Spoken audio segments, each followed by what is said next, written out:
Okay, so Kitty's on my lap now.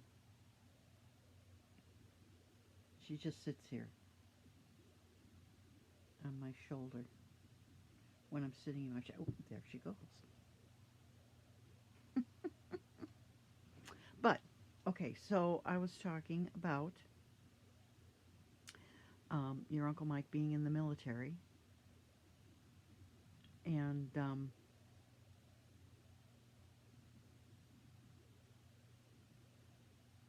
he had the second most dangerous job after, of course, the battlefield. He worked the flight decks of the aircraft carriers Ranger and Midway in the Gulf of Tonkin. And now I understand that the Midway is a museum. The Midway is a museum now. We can see. Oh, I hadn't better say anymore.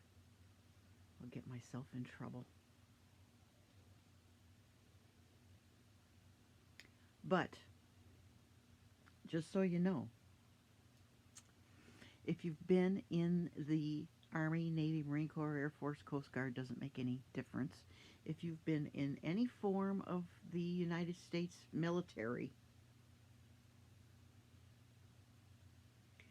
you have a spot. I gotta push down here. You have a spot right there. And it doesn't matter if you were on the battlefield or if you were doing paperwork or what the heck. If you were in the military, you got a spot right there. Yep. My uncle,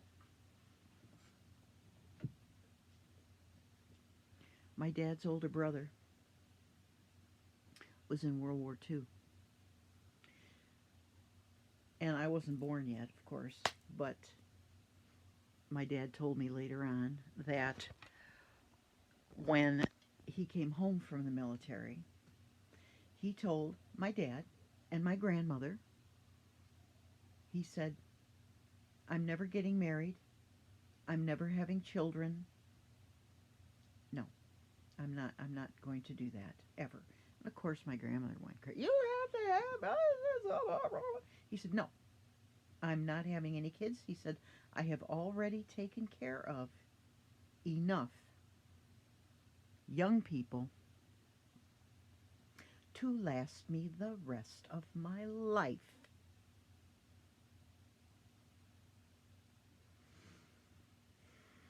He was a little older than the rest of the young men who were in the Army, in the Pacific, on the battlefield. He was a little bit older, so looking at the young people getting killed was more than he could handle. And he would try, of course, to help them, stop the blood and blah, blah, blah, and all this kind of stuff. But what can you do? And then he was on the battlefield, so there's people shooting at him. And sometimes he couldn't help anybody because he had to shoot. And then the young man died. He felt very guilty.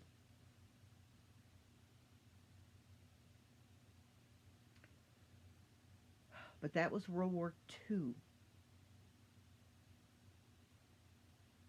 And then came the Korean War, which I didn't know anything about because I was just a child. Then the Vietnam War came along, which I did know about, lived through.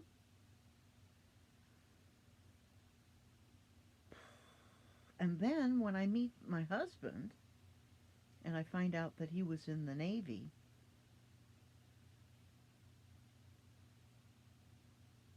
in the Gulf of Tonkin,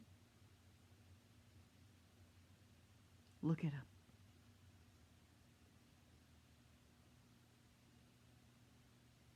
Second most dangerous job.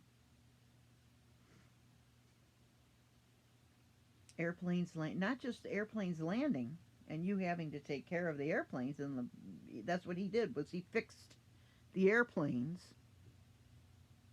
he was the one of the people who fixed the airplanes before they took off again. That's what he did. And that's what I want you relatives to know and understand.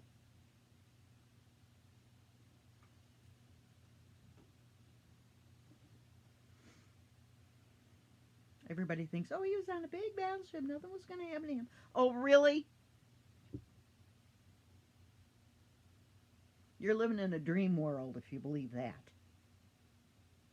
You're living in a dream world. He was in the second most dangerous place to be after the battlefield, in the Gulf of Tonkin.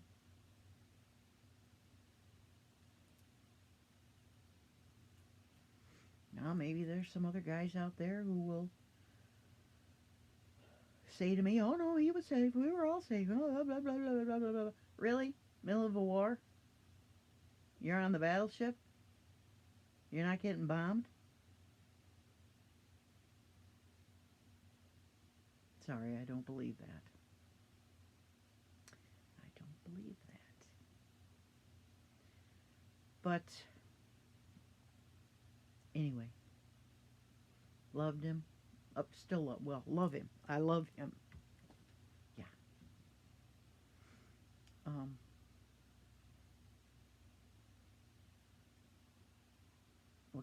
What can you say? But I just want all the young people out there who may be listening, who are relatives, to remember that there was a war in Vietnam. It was not just a conflict to be forgotten about. Just forget about Korea. Just forget about Vietnam. They were just little conflicts. Really? I can't even tell you how angry that makes me. Okay, so I won't say it again. I'll try to remember not to say it again. Let's put it that way. Whoops, running out of time. Gotta go.